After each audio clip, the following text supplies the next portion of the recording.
Yo, what's up, YouTube? This is Talking Crazy 88, back again with another podcast for you. Again, gang, I'm apologize for being away from you guys so long. I had so much work to do, but now I got a little bit of time off. Well, not really. Well, it's midnight and I'm eating a salad. Yes, nigga. Excuse me, I can't use the word nigga anymore. Yes, motherfuckers. I'm eating a salad. You should eat a salad too. Get some greens in you, motherfucker. Have some vitamins and shit. I'm 44 years old. Can't be eating that shit anymore, that fast food shit anymore. Come on. Besides, over the past couple of months, I think I'm getting a belly. So, as soon as I saw that belly this morning in the mirror, my fat behind has to go back to the gym.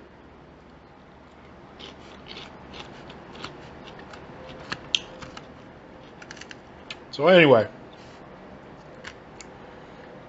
over the past couple of months, I've been watching the news and watching videos of black folks being harassed by the police because of some white woman some punk ass white woman calling the police because of some so-called suspicious behavior.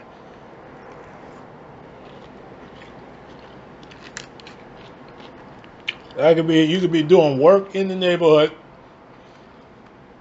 Police officers run up on you 5 cars deep, because of suspicious activity, so-called suspicious activity.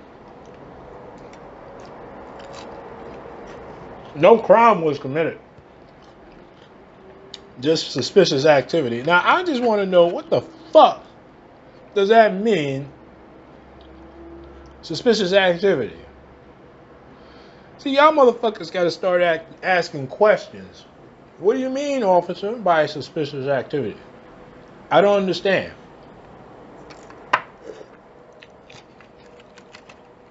I don't understand why the fuck I'm talking to you.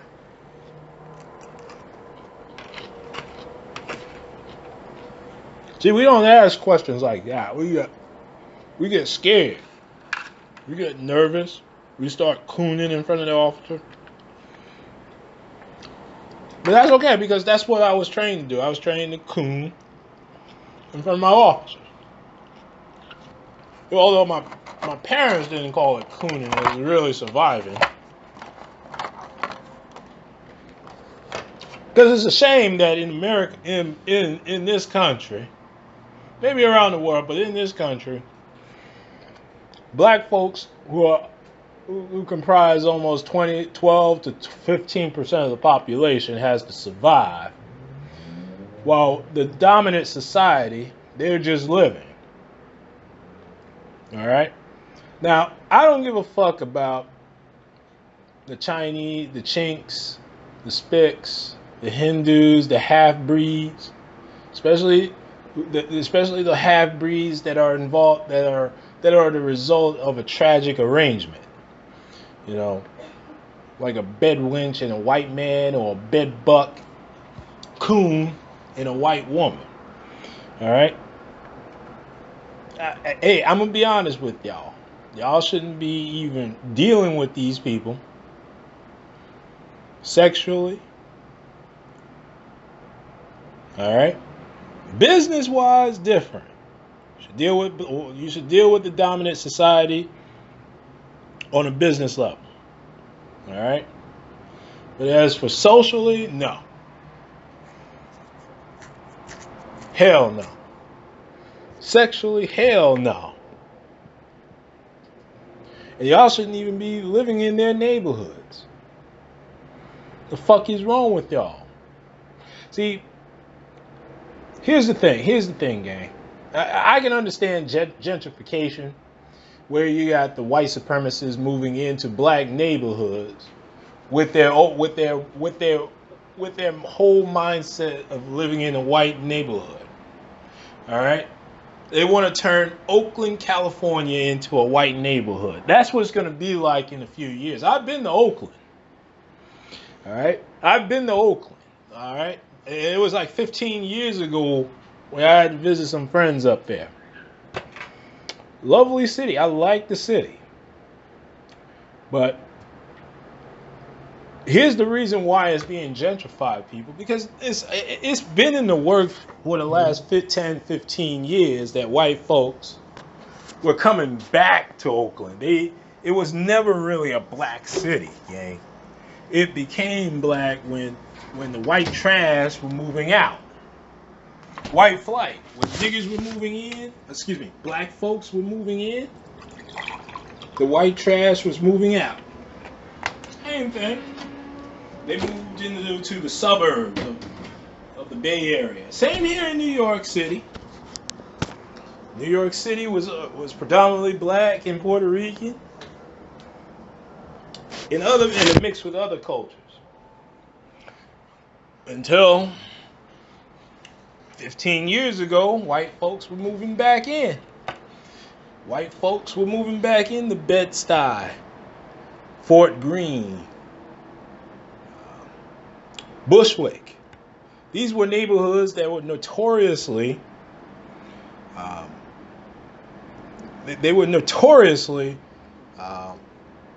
black and Hispanic, but high crime, so-called high crime area, which I believe it was always designed that way.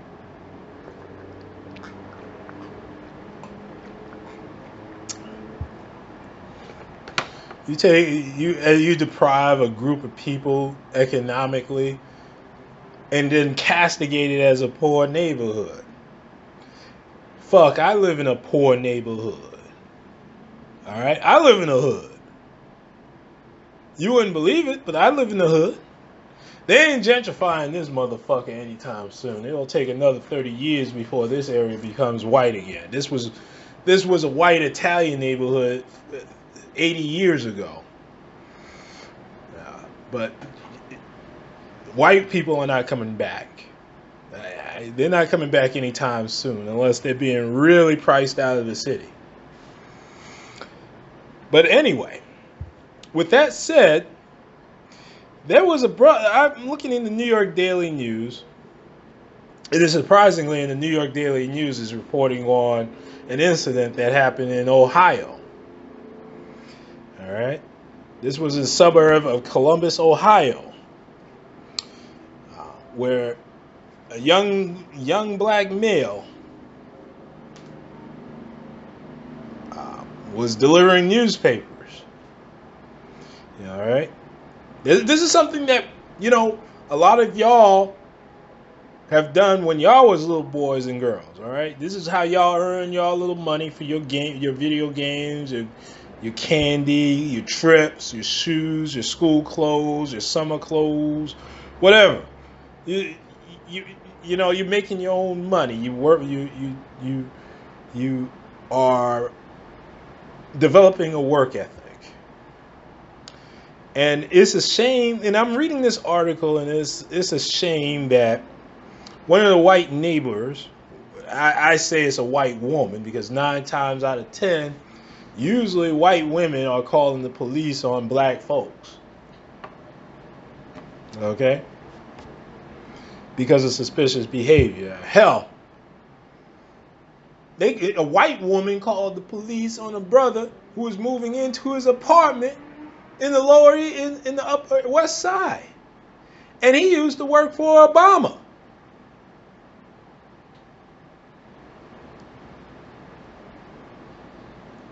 You know what I mean? The police came 5 deep to investigate. It took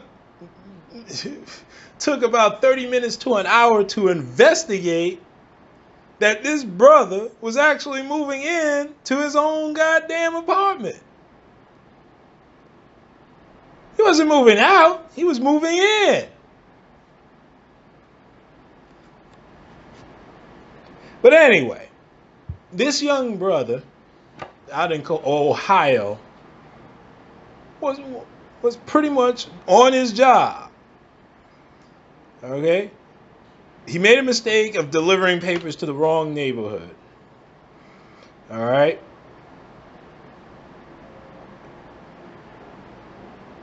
But they called the police because they noticed that they were walking up the houses with nothing in their hand. And one of them came back with something. Apparently, he delivered the newspapers to the wrong house. Duh! So the police came. She called the police. The police rolled up on these young brothers. And thank goodness that they determined that they were smart enough to realize that this boy was actually on the job delivering newspapers. All right. Now here's the tweet from her mom. It was a Facebook post from the mother of this child. It quote, and I'm gonna put the article in the description box. So it's quoted that she said that the first day of a paper route, this was a summer job, first day of his summer job, first day of a paper route, and we're pulled over by the police. Sad, I can't even teach my son the value of working without someone whispering and looking at us out the side of their eye, perhaps because we don't look like a person that belongs in their neighborhood. I'm gonna have to clue you in, sister. You don't belong in their neighborhood. I hate to tell you that. That punk ass white bitch who called the police on your boy, on your baby boy, is letting you know you don't belong in their neighborhood. Now I want you to get that shit out your mind. That is 2018. This shouldn't happen. It's 2018. It's going to happen in 2028. It's going to happen in 2038, and it's going to happen until 2074 on my 100th birthday. And I'm going to drop dead with a bottle of Jack Daniels in my hand with a 25-year-old wife.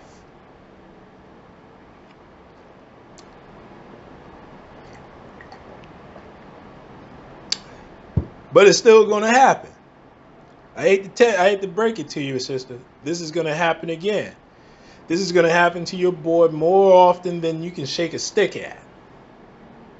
All right? He's going to experience this in the future. There's never going to be any peace. There's never going to be any harmony among races.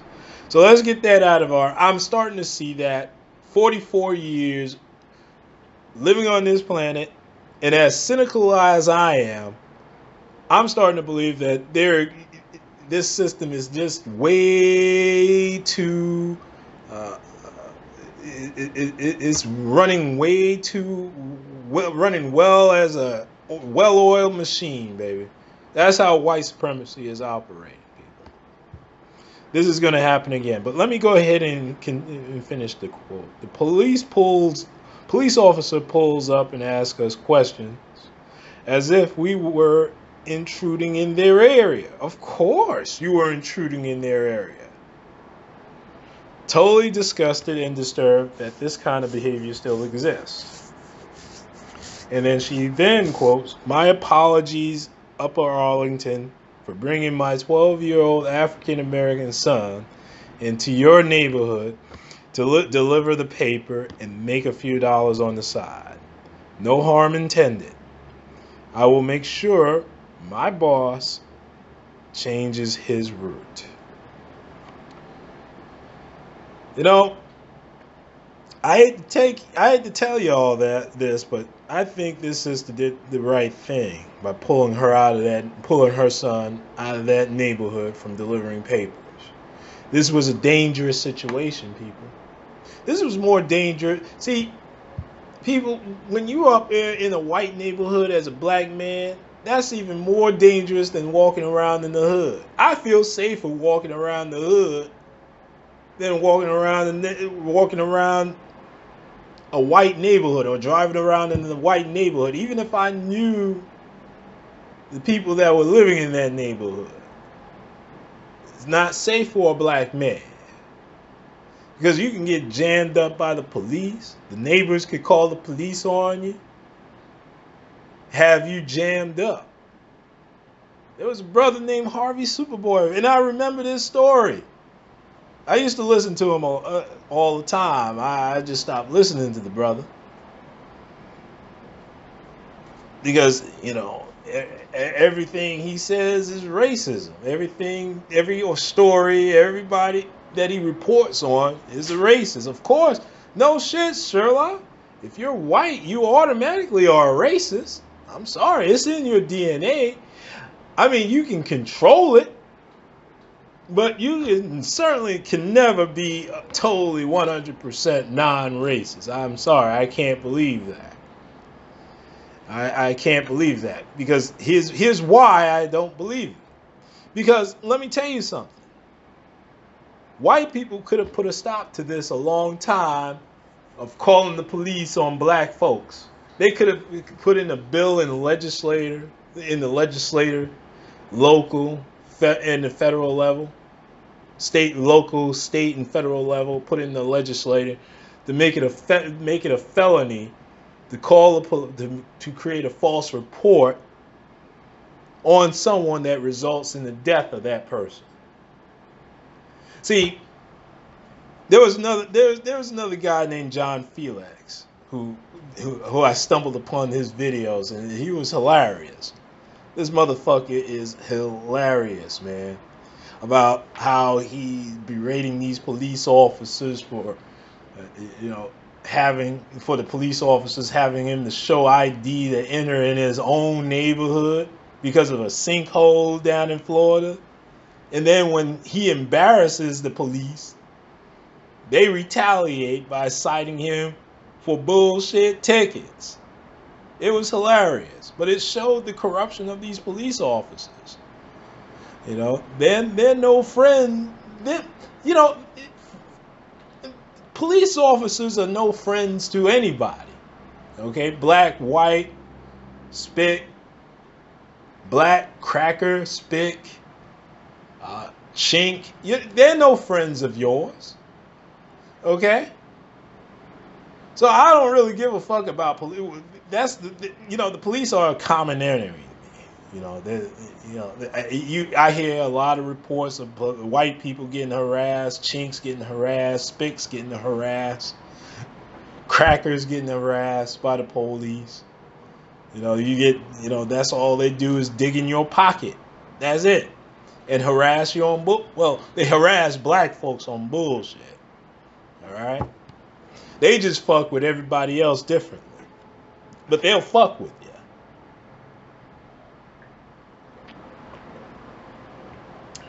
But I think this sister, she did the right thing, but I think her approach, but I don't want to tell anybody how to raise their children. And I'm not going to do it right now. I'm not going to do it on this podcast.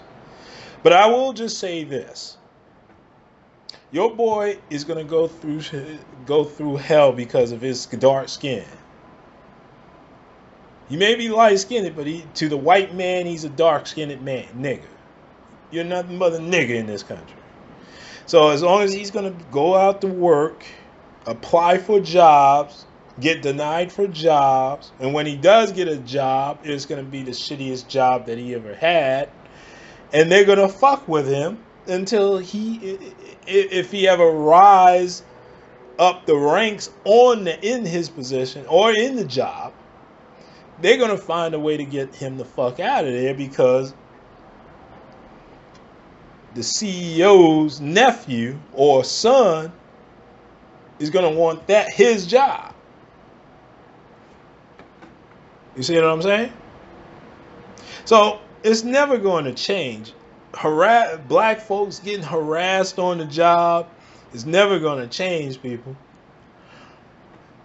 I listen to the context of white supremacy all the time, whenever I get a chance to.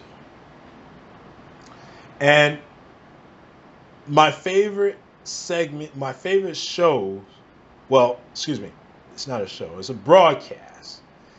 One of my favorite broadcasts that comes on every Thursday, and that's called Neutralizing White Supremacy on the Job. neutralizing workplace racism. All right? You have people, and I'm not even going to call them victims, because here's the thing, we're not victims. We're just under siege. Fuck the victim. Fuck being a victim. Black folks are under siege, people. We are under siege. We're about to be endangered species. In about a few years, we're about to be in the endangered species list because of this goddamn country, because of the white supremacists in this country.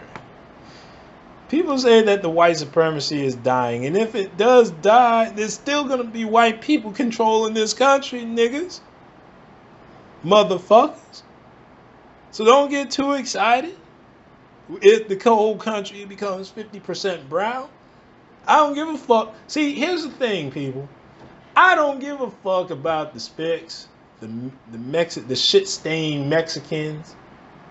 I don't give a fuck about the Chinks. I don't give a fuck about the Hindus. I don't give a fuck about anybody except black folks.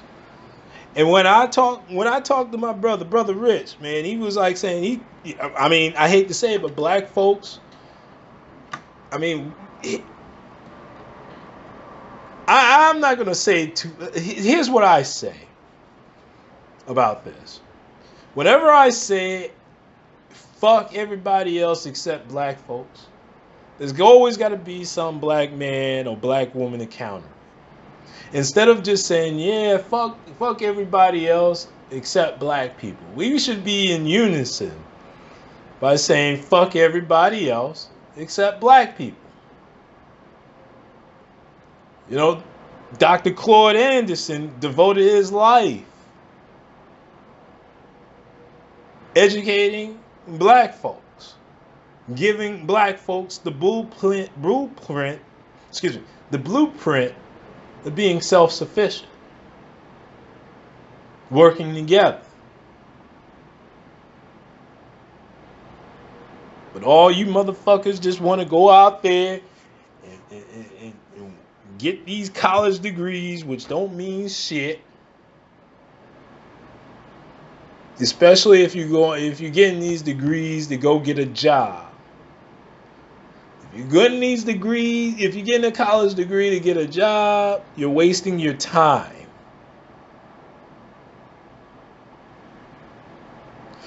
Unless you're about to use the information that you've learned, that you have obtained in these colleges and these universities, to start your own shit.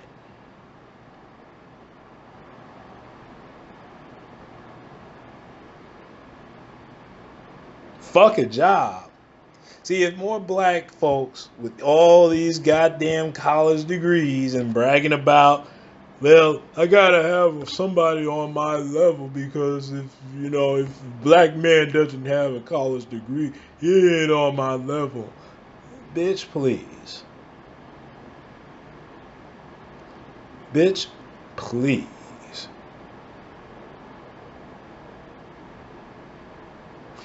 That degree don't mean shit if you're working for a white man or a white woman.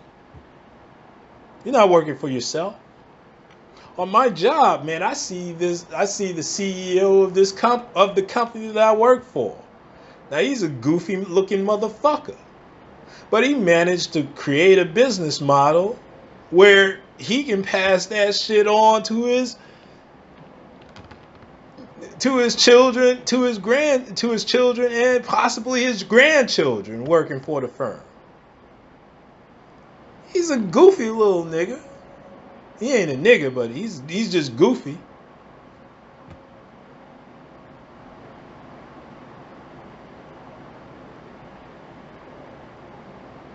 I'm just saying, gang.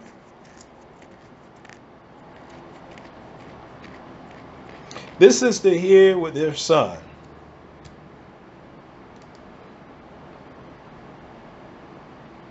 Her name is the sister name is Brandy Sharp.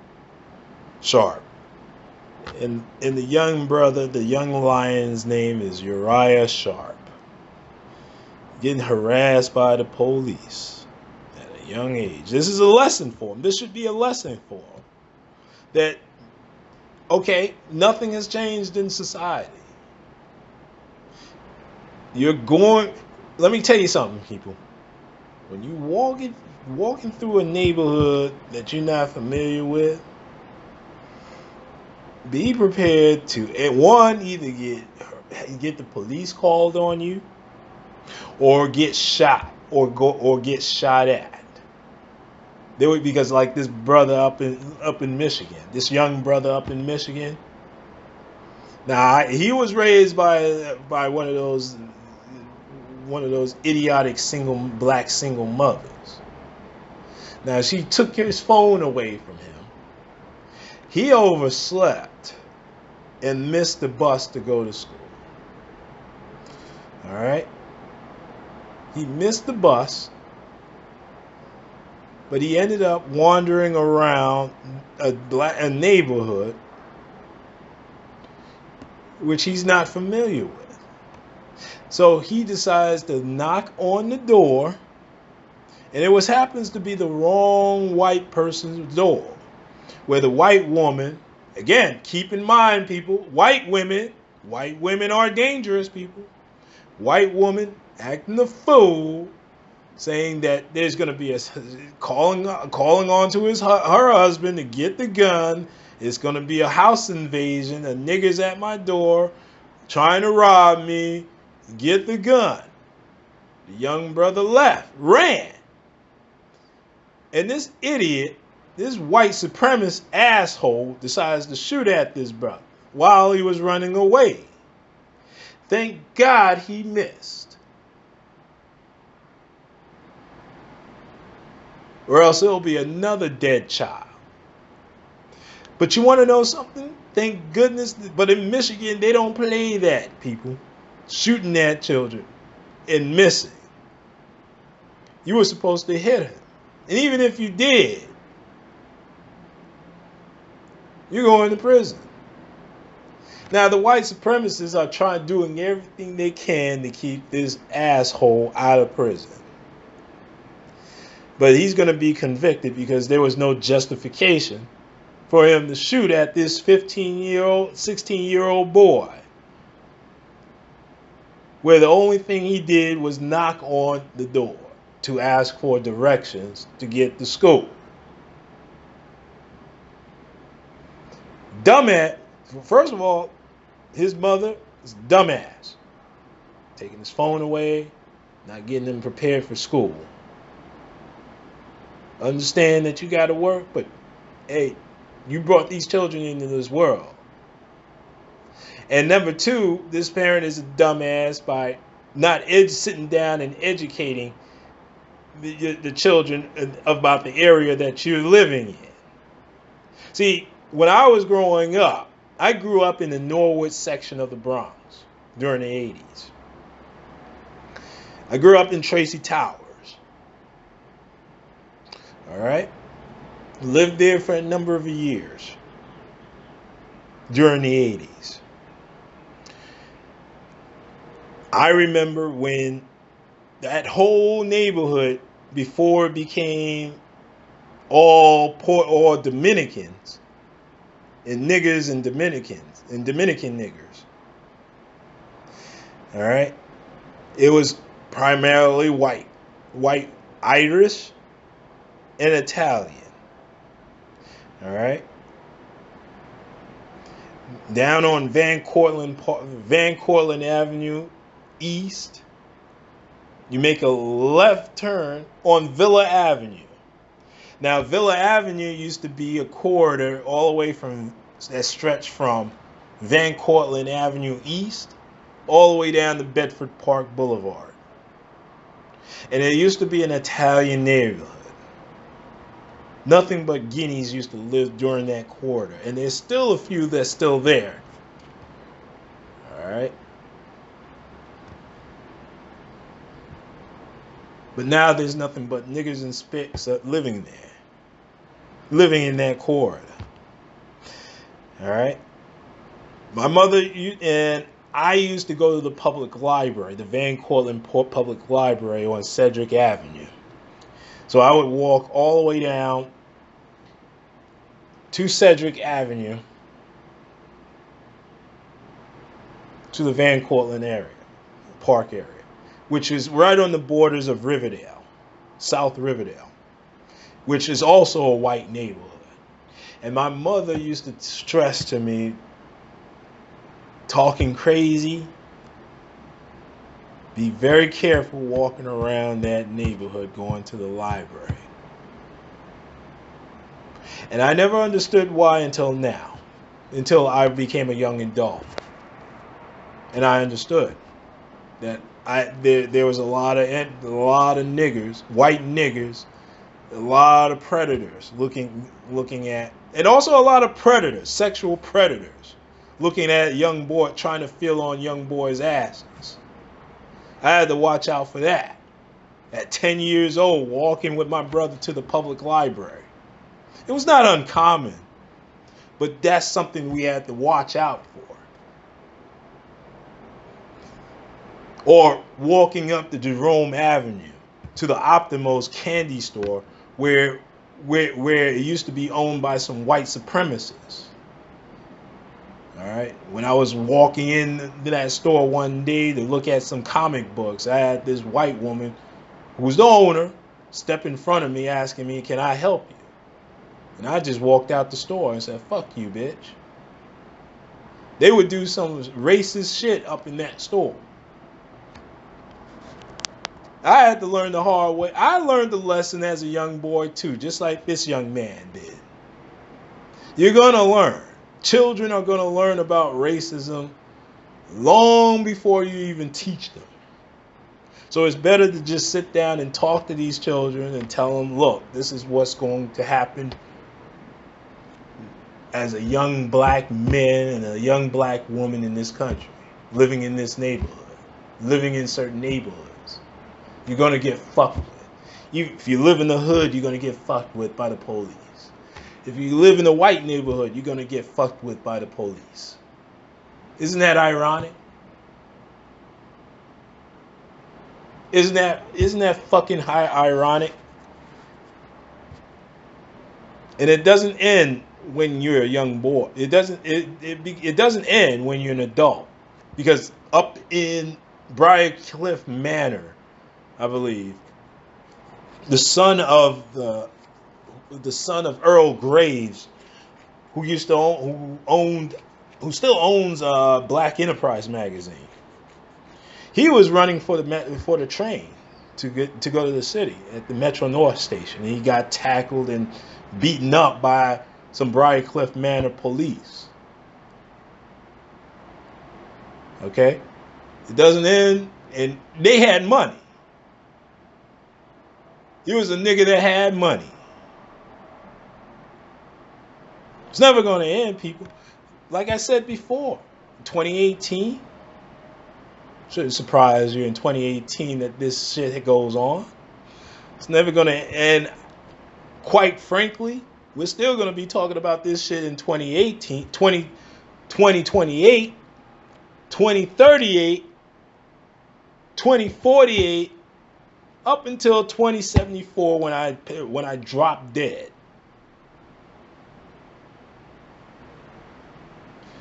Listen, gang, I got to get some rest. So I guess I'll talk to you guys tomorrow.